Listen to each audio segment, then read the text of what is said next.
नमस्कार। आज बड़े दिनों बाद आप सभी से मुलाकात हो रही है। साथियों, इसके पीछे एक कारण है कि हमारा भी कुछ परीक्षाएं थी, एग्ज़ाम था, इसलिए हम कंटिन्यूटी नहीं बना पाए। लेकिन आज का जो अपन टॉपिक डिस्कस करेंगे वो मेंस के पॉइंट ऑफ व्यू से करेंगे, जिसमें क्या करेंगे कि एमपी हिस्ट्री का एक पोर्शन है। एमपीपीएससी मेंस के हिसाब से एमपी हिस्ट्री का एक पोर्शन है जिसमें पेपर फर्स्ट में यूनिट 5 में दे रखा है मध्य प्रदेश की प्रमुख रियासतें। उन रियासतों में जैसे कि 6 रियासतों के नाम अपन को मिलते हैं, जैसे भोपाल रियासत, बुंदेला रियासत, बघेली रियासत, होलकर रियासत। इस प्रकार की से कितनी 6 रियासतें हैं। तो अब क्या करेंगे अपन, जैसे कि मेरे सामने सिलेबस रखा है, वैसे मैं आपको इसमें से देख के बता देता हूँ कि पहली रियासत का इसमें नाम दे रखा है गोंडवाना रियासत। कौन सा?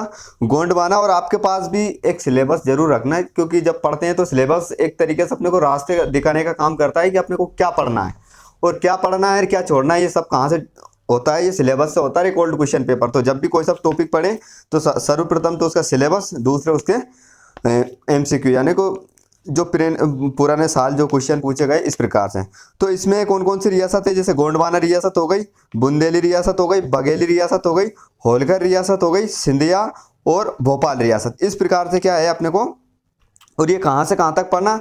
रियासत का उत्कर्ष यानी कि रियासत की स्थापना से स्वतंत्रता संग्राम यानी कि स्वतंत्रता प्राप्ति तक, यानी कि भारत जब तक आज़ाद नहीं हुआ तब तक उन रियासतों को कहीं ना कहीं क्या रोल रहा है, क्या उसका टाइम पीरियड रहा है, और कौन कौन से उन रियासत में विशेष काम हुए, उन सभी पर अपन क्या करेंगे, पॉइंट वाइज चर्चा करेंगे। और जो इसके महत्वपूर्ण जो शासक हुए उनके बारे में भी अपन क्या करेंगे, थोड़ा विस्तार से समझते रहेंगे। तो आज की रियासत अपनी क्या रहेगी? एक तो गोंडवाना रियासत रहेगी, ये कंफर्म है।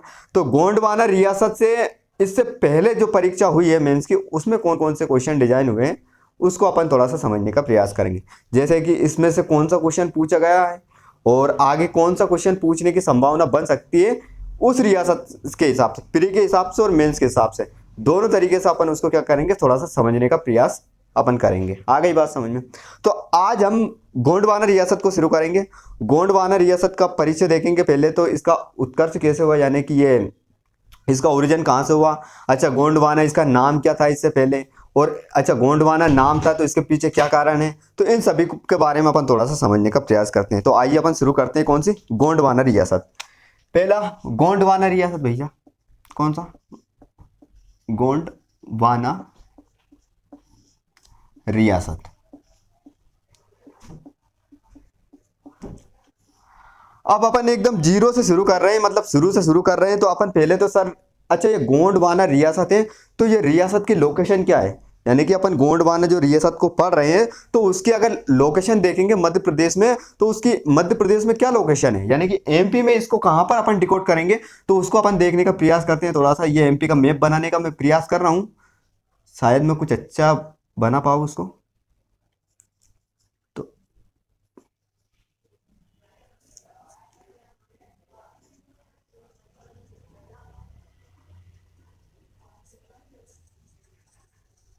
इस प्रकार से अपन ने क्या किया, एक एमपी का मैप बना लिया। अब एमपी के मैप में अगर अपन गोंडवाना रियासत की लोकेशन देखेंगे तो यहाँ पर जबलपुर और मंडला जिला पड़ता है। कौन सा पड़ता है? वर्तमान स्थिति में यहाँ पर क्या पड़ता है? जबलपुर और मंडला जो जिला पड़ता है। इस जबलपुर मंडला जो जिला वाला ये क्षेत्र है, तो यहाँ पर अपन को कहीं गोंडवाना रियासत देखने को मिलती है। कौन सी रियासत देखने को मिलती है? गोंडवाना। अच्छा, यहाँ पर एमपी के मैप में कहाँ पर ये गोंडवाना रियासत अपने को देखने को मिलती है? यहाँ पर गोंडवाना रियासत देखने को मिलती है। अच्छा सर, यहाँ पर इसकी लोकेशन हो गई, तो सर इसके कुछ नाम है।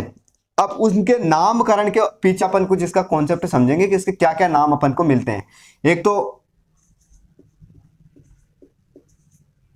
गोंड राज्य, एक मिलता है गढ़कटंगा,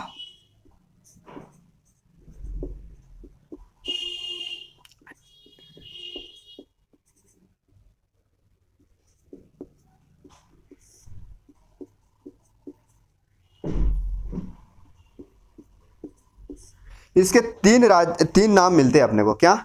एक तो गोंड राज्य, एक गढ़कटंगा और एक गोंडवाना रियासत। गोंडवाना यानी कि एक तरीके से गोंडवाना राज्य भी बोल देंगे अपन, रियासत नहीं बोलेंगे तो। अब इसके तीन नाम अपने को मिलते हैं। इनके तीन नामों के पीछे पीछे थोड़ा सा एक कारण को अपन समझने के, गोंड राज्य क्यों पड़ा?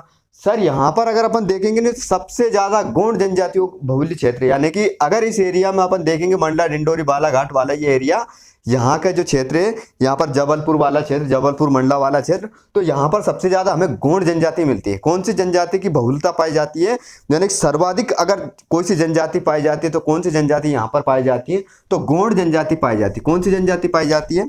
मेरे साथ रिपीट करना, अगर आप रिपीट करोगे तो क्वेश्चन मतलब थोड़ा याद करने में आसानी हो जाएगी। कौन सी जनजाति? गोंड जनजाति। गोंड जनजाति। गोंड जनजाति की बहुलता यानी अधिकता के कारण ही इस क्षेत्र, इस राज्य का नाम गोंड राज्य पड़ा। क्या पड़ा? गोंड राज्य। अब सर ये गढ़कटंगा क्या है? सर आपने एक नाम सुना होगा, अकबर का नाम सुना है। अकबर के 9 रत्नों में से एक व्यक्ति था अबुल फजल।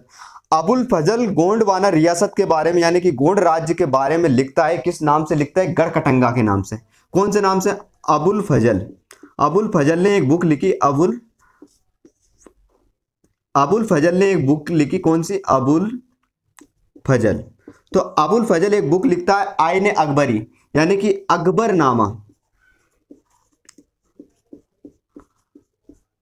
अकबरनामा एक बुक लिखता है और उस अकबरनामा में एक नाम का बार बार जिक्र करता है। किस नाम का करता है वो? गढ़कटंगा नाम का। किस नाम का सबसे ज्यादा बार बार जिक्र करता है? गढ़कटंगा नाम से गोंडवाना राज्य को वो बोलता है। वो ना तो गोंड राज्य बोलता है ना गोंड रियासत बोलता है, वो सिर्फ क्या बोलता है? गोंडवाना। क्या बोलता है? गढ़कटंगा बोलता है। गढ़कटंगा किस में बोलता है? अपनी अकबरनामा में जब वो गोंड क्षेत्र का वर्णन करता है, गोंड राजाओं या वंशावली बताता है, तो वो एक नाम, एक राज्य का नाम लेता है गढ़कटंगा राज्य। गढ़कटंगा का मतलब क्या होता है? यही गोंडवाना। इस प्रकार से एक नाम हमको क्या मिलता है इसका? गढ़कटंगा। दूसरा, गोंडवाना रियासत। कौन सा? गोंडवाना रियासत। तो यह नाम किस लिए मिलता है? सर यहां पर गोंड राजाओं ने शासन किया, यानी कि गोंड राजाओं के शासन के कारण,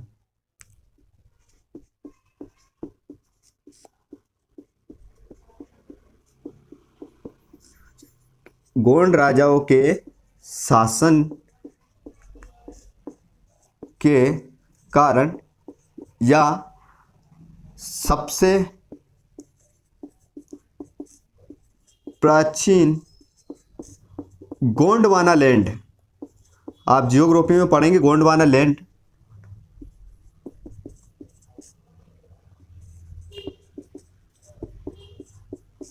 इस प्रकार, यानी कि एक तो गोंड जनजाति की बहुलता के कारण इसका नाम गोंड राज्य पड़ जाता है। दूसरा, गोंड गढ़कटंगा मतलब अकबरनामा में अबुल फजल अगर गोंडवाना रियासत का नाम पड़ता है तो क्या नाम सबसे ज्यादा लिखता है? वो गढ़कटंगा के नाम से उसका क्या कराता है? परिचय करवाता है। दूसरा, गोंडवाना रियासत इसलिए पड़ा कि गोंड राजाओं का यहाँ पर शासन रहा है और सबसे प्राचीन गोंडवाना लैंड का यह हिस्सा रहा है, ये वाला पार्ट, तो इस कारण इसका क्या नाम पड़ा? गोंडवाना रियासत। एक तरीके से अपन इसको रियासत बोल देंगे। अब सर ये तो हो गया, इसका नामकरण हो गया। अब इसके साक्ष्य क्या हो सकते हैं? मान ली जाए आप किसी चीज के बारे में पढ़ रहे हैं या किसी के बारे में पढ़ रहे हैं, जैसे कि आपने अगर रावण के बारे में भी सुना है तो आपको उसका कहीं ना कहीं उसका प्रमाण मिलेगा, सबूत मिलेगा। रामायण में उसका जिक्र होगा, रावण लंका का राजा था, राम कहाँ के? अयोध्या के राजा था। इस प्रकार कुछ ना कुछ तो प्रूफ या साक्ष्य रहा होगा। तो इसी प्रकार अगर साक्ष्य, यहां पर इसके साक्ष्य की बात करते हैं कि सर ये बताइए गोंडवाना रियासत का सबसे पहले हमें प्रमाण कहाँ कहाँ से मिलता है कि अच्छा यहाँ पर गोंडवाना रियासत थी और ये कहाँ से आई? तो एक सबसे पहला प्रमाण तो अपने को यहाँ देखने को मिलता है कि अबुल फजल की आईन अकबरी में इसका प्रमाण मिलता है। अबुल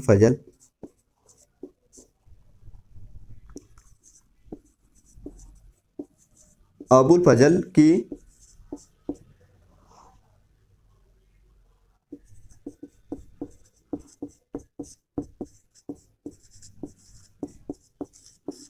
या अकबरनामा।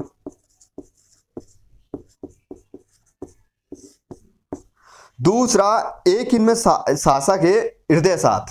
हृदय शाह का एक रामनगर अभिलेख है। कौन सा? रामनगर अभिलेख।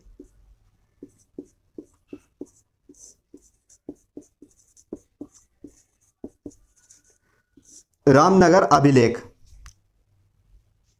रामनगर अभिलेख संस्कृत भाषा का अभिलेख है जिसमें 54 शासकों के बारे में जानकारी दी। कितने शासकों के बारे में? 54 शासकों के बारे में इसमें जानकारी देता है कि हृदय शासक कि 54 शासक गोंड राज्य में। तीसरा क्या हुआ? सर एक शासक आता है यहाँ पर संग्राम शाह। या एक नाम आता है उनका अमरदास, तो यहां पर अपन क्या नाम लिखेंगे, संग्राम शाह।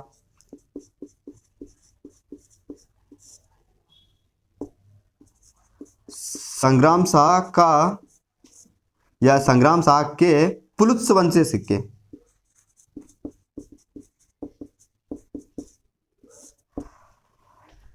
यहां पर हमें संग्राम शाह के पुलुत्स वंशी सिक्के मिलते हैं, जहां पर वो अपने आप को किसका, पुलुत्स यानी कि रावण का वंशज बताते हैं। तो ये तीन हमें क्या मिलते हैं, एक तरीके से साक्ष्य मिलते हैं। क्या साक्ष्य मिलते हैं कि अबुल फजल के आईन अकबरी में हमें पता चलता है कि गोंडवाना नाम से कोई रियासत होती है। हृदय शाह का रामनगर एक अभिलेख रहता है, उस अभिलेख से हमें यहाँ के 54 शासकों की जानकारी मिलती है कि गोंडवाना रियासत में 54 शासक हुए थे।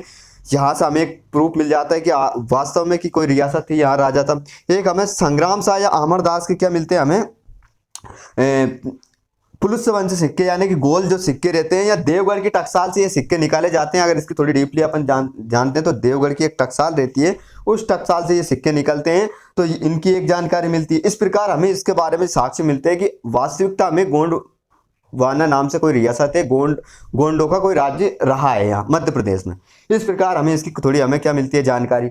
और फिर हमें आगे चल के जब 1857 की क्रांति के आसपास का वो दौर चलता है, तो वहां पर हमें दो नाम बहुत अच्छे से मिलता है, एक तो हृदय शाह और एक रघुनाथ शाह। ये दो पिता और पुत्र दोनों की जोड़ी हमें देखने को मिलती है, जो 1857 की क्रांति में कविताओं के माध्यम से क्या करते हैं, ये विद्रोह करते हैं, यानी कि ये सब पत्र लिखते हैं, जिसको पढ़कर जो क्रांतिकारी रहते हैं उनके मन में एक अंग्रेजों के प्रति एक आक्रोश की भावना जागृत होती है, जहां पर एक क्रांति नई विस्फोट का रूप धारण करती है। इस प्रकार की हमें चीजें यहाँ पर देखने को मिलती है। तो ये तीन हमें क्या मिले, इसके प्रमाण मिले। अब सर, और इससे तो हम इतनी बात तो हमें समझ आ गई, तो इनके नामकरण भी हमने देख लिया, इसके साक्ष्य भी देख लिया, और हमें बताइए कि सर इसका संस्थापक कौन है। अब इसकी चर्चा करेंगे कि वास्तविकता में गोंडवाना रियासत का फाउंडर कौन है, इसकी स्थापना किसने की, ये अस्तित्व में कैसे आई। तो हम इसके बारे में कोई दो किंवदंतियां हैं। एक तो इतिहासकार स्लिमेन है, उनका एक लेख मिलता है, उससे हमें इसके बारे में जानकारी मिलती है, और एक किंवदंती मिलती है। तो उसके बारे में हम थोड़ा बताने का प्रयास करते हैं आपको। यहां तक आप मेरे हिसाब से इसका स्क्रीनशॉट ले सकते हो आराम से, क्योंकि मैं इसको मिटा दूंगा। आ गई बात समझ में? ठीक है, अब अपन उसके स्थापना के बारे में थोड़ी सी चर्चा करते हैं।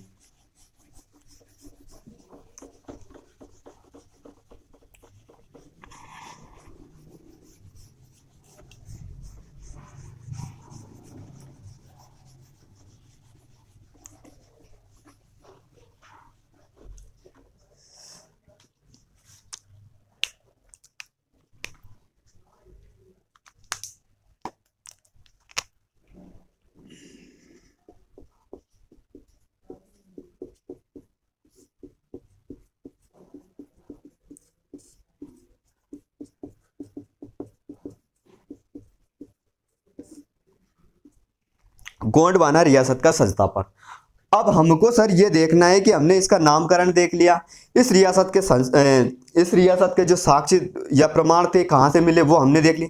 सर आखिर में ये गोंडवाना रियासत अस्तित्व में कैसे आई, या गोंडवाना रियासत की स्थापना किसने की, इसके बारे में अपन थोड़ा सा समझते हैं। देखो, एक किंवदंती, पहले अपन एक किंवदंती बताते हैं कि किंवदंती क्या है। एक व्यक्ति रहता है सक्तुगोंड, कौन रहता है, सक्तुगोंड, सक्तुगोंड रहता है। तो सक्तुगोंड नाम का एक व्यक्ति यहां पर रहता है, और उसकी एक पुत्री रहती है। कौन रहती है, एक पुत्री रहती है। तो उस पुत्री को एक नाग रहता है, नाग कौन सा रहता है, इच्छाधारी नाग रहता है।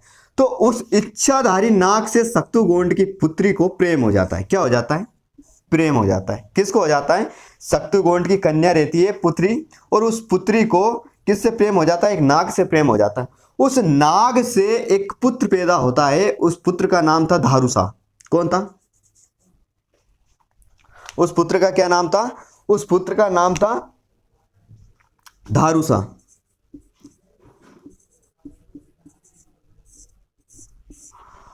और सक्तुगोंड रहता है, सक्तुगोंड की पुत्री रहती है, उस सक्तुगोंड की पुत्री को एक नाग से प्रेम हो जाता है, और उस नाग से एक पुत्र का जन्म होता है। उस पुत्र का नाम था धारुसा, और धारुसा का ही आगे चल के एक पौत्र होता है, उस पौत्र का नाम क्या था, यादव राय।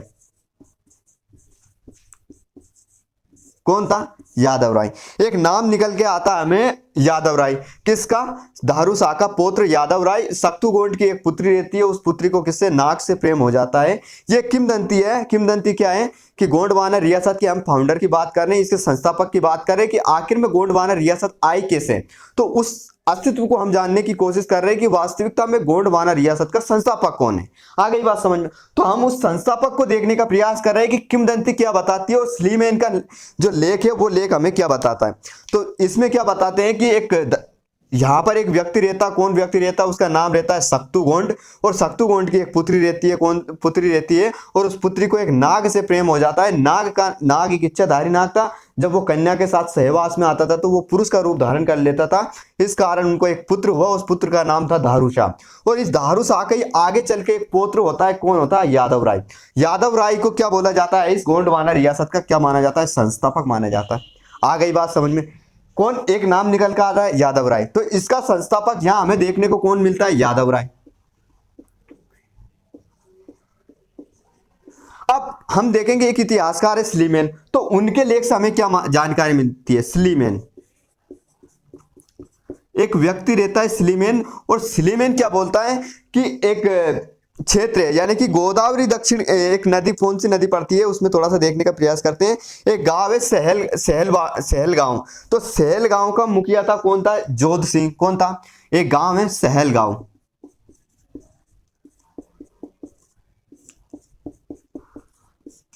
सहल गांव का एक मुखिया है जोध सिंह, और जोध सिंह का पुत्र कौन है? यादव राय। जो यादव राय ही आगे चल के क्या करता है? गोंडवाना जो रियासत है उसकी स्थापना करता है। तो कैसे करता है थोड़ा सा समझिए। जैसे ये जोध सिंह है ना, तो जोध सिंह का पुत्र कौन था? यादव राय। तो ये यादव राय क्या था? बचपन से थोड़ा महत्वाकांक्षी था और मेहनती लड़का था, एक तरीके से मेहनत करना जानता था, और उसके मन में कुछ ऐसा था कि अपन को कुछ अच्छा करना है। तो ये क्या करता है? यादव राय जोध सिंह को से आज्ञा लेकर ये चला जाता है बालाघाट क्षेत्र में। यहाँ पर कहाँ चला जाता है? बालाघाट, यहाँ पड़ता है एमपी में।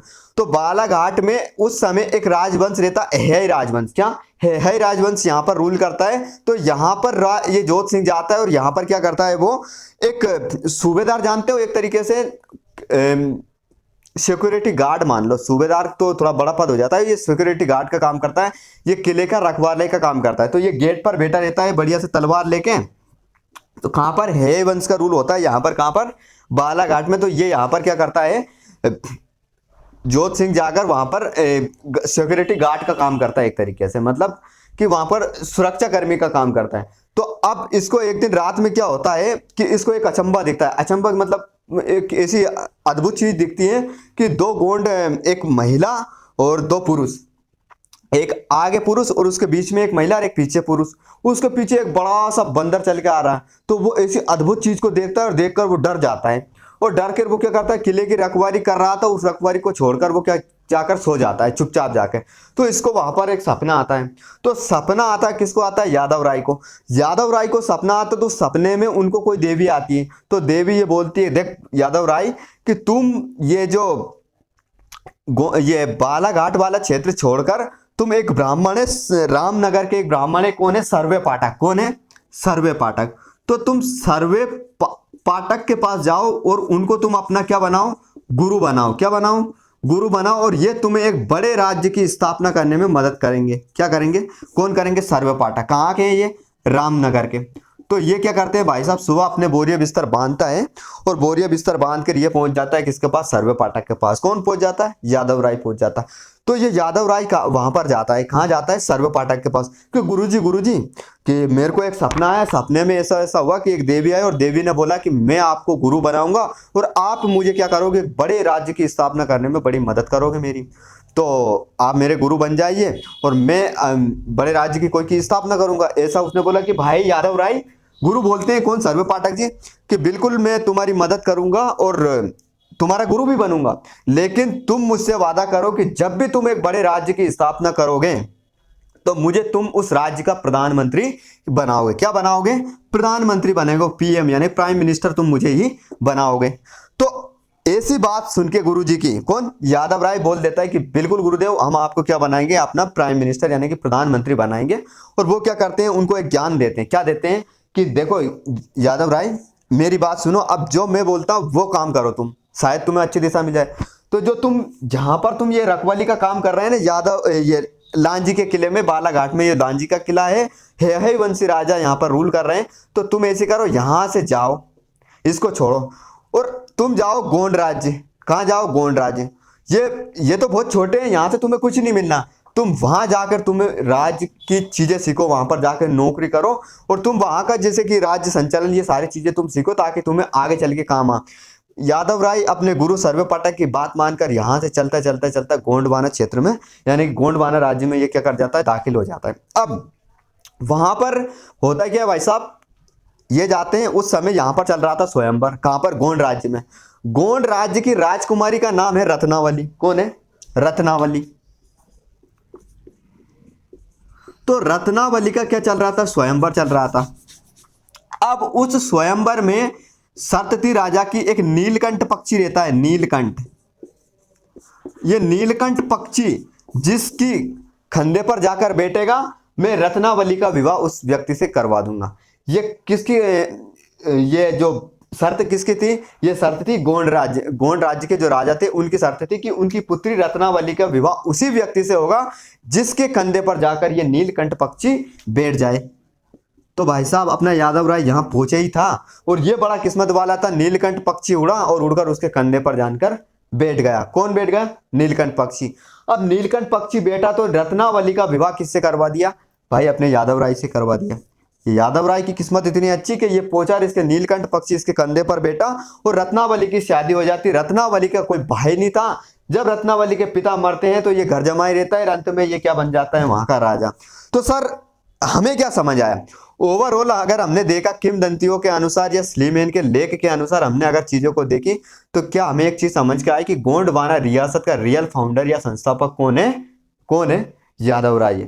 एक नाम निकल कर आया, ये एकदम प्रमाणित हो गया कि वास्तविकता में गोंडवाना रियासत का अगर संस्थापक है तो कौन है, यादव राय। इसको मिटा देंगे, थोड़ा सा इसको देख लो, लिख लो, कुछ समझ आया हो तो। वैसे अपन PDF देंगे तो उसमें आपको सारी चीजें व्यवस्थित मिल ही जाएंगे, ठीक है।